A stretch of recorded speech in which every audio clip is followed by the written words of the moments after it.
Vamos agora falar do crédito rural.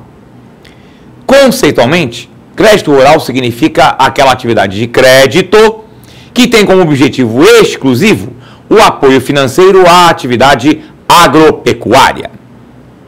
Comentamos já em aulas anteriores que os bancos comerciais e os bancos múltiplos com carteira comercial têm exigibilidade nesse segmento.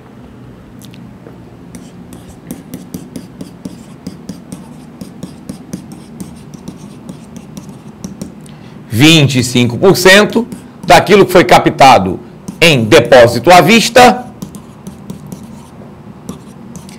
tem que ser aplicado no crédito rural no caso dos bancos comerciais e múltiplos com carteira comercial. Relembramos que a Caixa Econômica, embora seja uma instituição financeira monetária, está fora dessa exigência.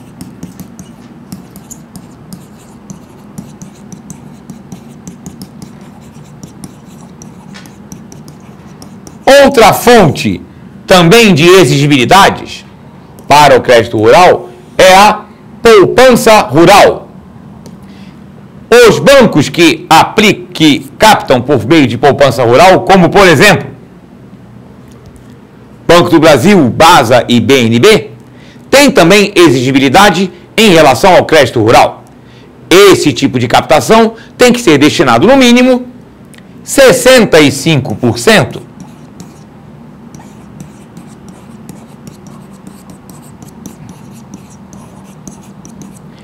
Então, para o crédito rural, as fontes de recursos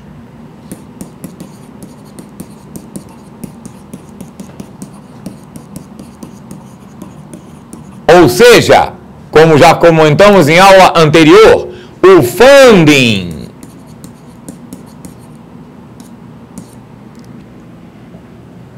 a fonte que o banco utiliza como recurso para a concessão nesta modalidade de crédito. Comentamos isso em aula bem anterior, quando falamos da intermediação financeira. Crédito rural é uma atividade de crédito. Portanto, é necessário que haja uma fonte dos recursos financeiros para essa modalidade. Esse é o funding. Um funding são as exigibilidades. Temos outros. É também funding para o crédito rural.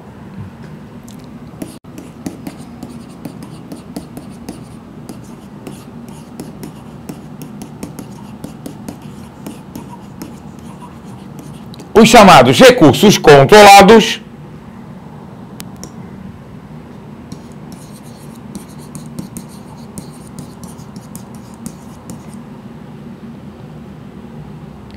e ainda os chamados recursos livres. Os recursos livres são aqueles que os bancos utilizam de sua captação normal em mercado. Os recursos controlados, além das exigibilidades, são ainda os recursos das operações oficiais de crédito,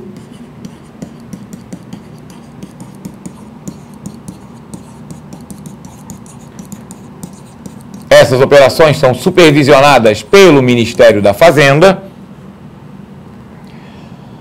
os recursos que vêm do FAT, Fundo de Amparo ao Trabalhador, os recursos que vêm do Fundo de Investimento Extramercado. E aí vamos explicar o que é esse Fundo de Investimento Extramercado. O Fundo de Investimento Extramercado é um fundo que tem como objetivo aplicar as sobras de caixa das estatais. As empresas públicas e sociedades de economia mista que possuem recursos sobrando no seu caixa, esses recursos em excesso de caixa dessas empresas são aplicados num chamado Fundo de Investimento Extramercado. Uma das fontes para o crédito rural é esse fundo de investimento alimentado com recursos de sobra do fluxo de caixa das estatais.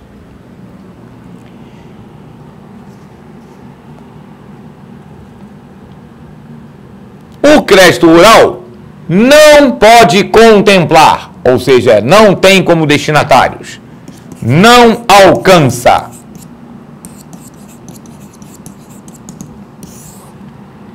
residentes no exterior,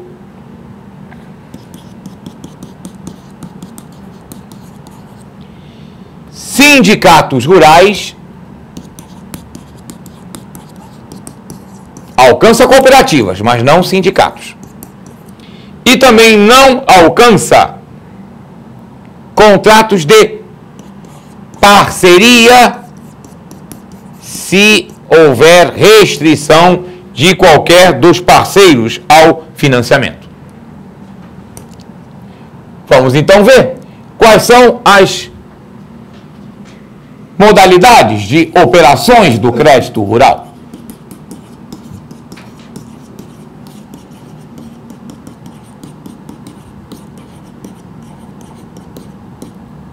O crédito rural financia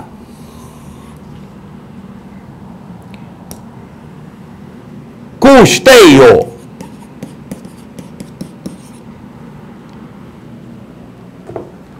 financiamento de custeio são recursos para o ciclo operacional da atividade agropecuária.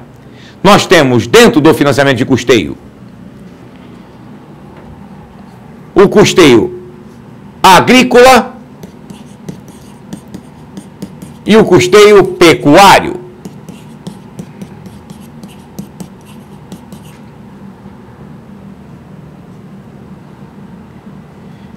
E também o chamado custeio de beneficiamento ou industrialização.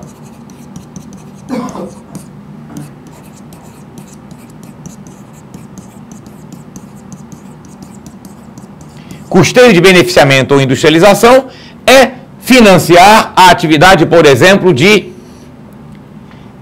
ensacar o produto agrícola, de industrializá-lo. Essas operações têm prazos máximos. O prazo máximo para o custeio pecuário é de 1 ano. Para o custeio agrícola é de 2 anos. E também é de 2 anos para o custeio de beneficiamento ou industrialização. Além das operações de custeio, nós temos também as operações de investimento.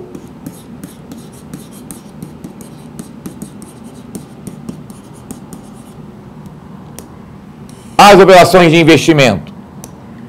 Temos a operação de investimento agrícola,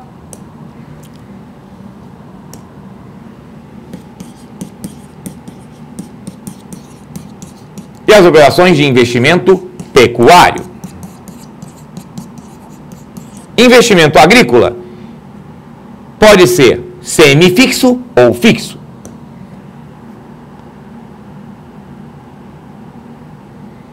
Pecuário também.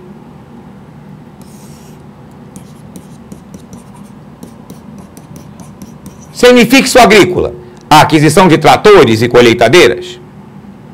A aquisição de animais para engorda, no caso do semifixo pecuário.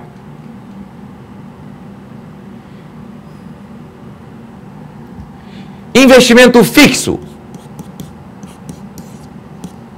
Armazéns, açudes e estábulos. O prazo máximo para o investimento semifixo é de 6 anos.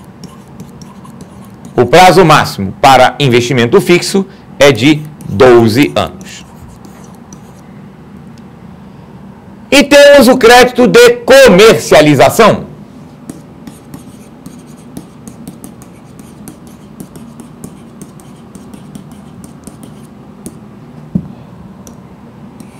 Tanto o agrícola quanto o pecuário. Os prazos do crédito de comercialização variam em função do ciclo produtivo de cada produto agrícola ou de cada espécie de rebanho pecuário.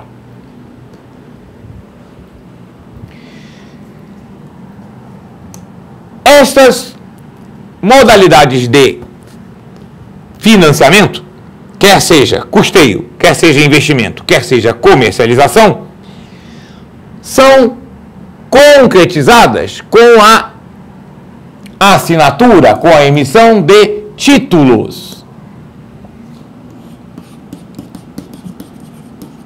de crédito rural.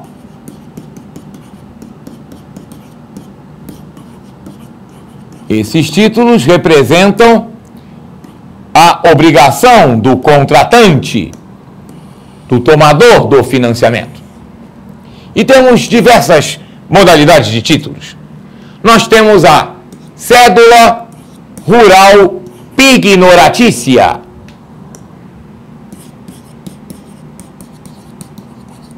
É um título com garantia real do penhor rural da produção.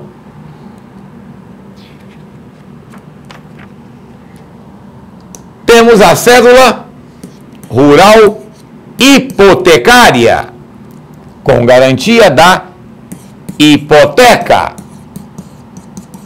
da propriedade rural. Temos uma cédula que é a combinação das duas anteriormente citadas. A cédula rural pignoratícia e hipotecária. Ela tem as duas garantias. Tem a garantia do penhor da produção, pode ser também o penhor das máquinas, seria o penhor mercantil, e tem ainda a garantia da hipoteca da propriedade rural. Temos um outro título chamado Nota de Crédito Rural. Esse título não possui garantia real.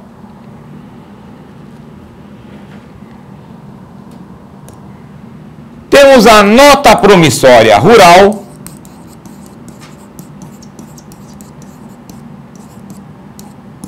e a duplicata rural.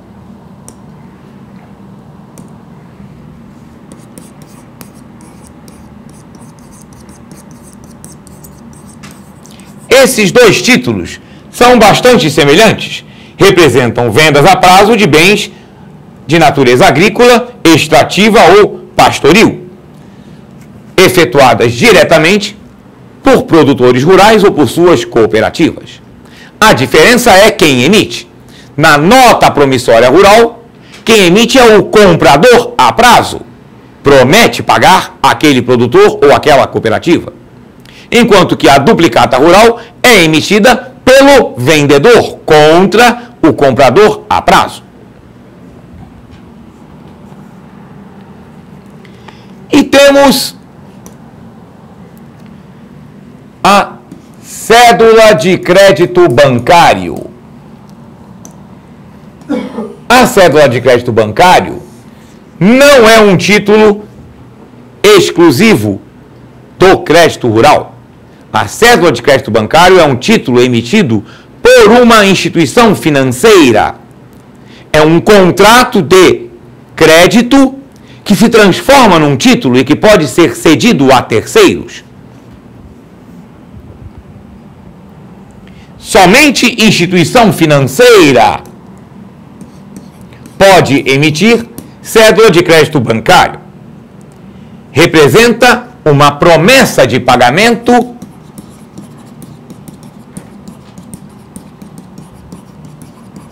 a uma instituição financeira.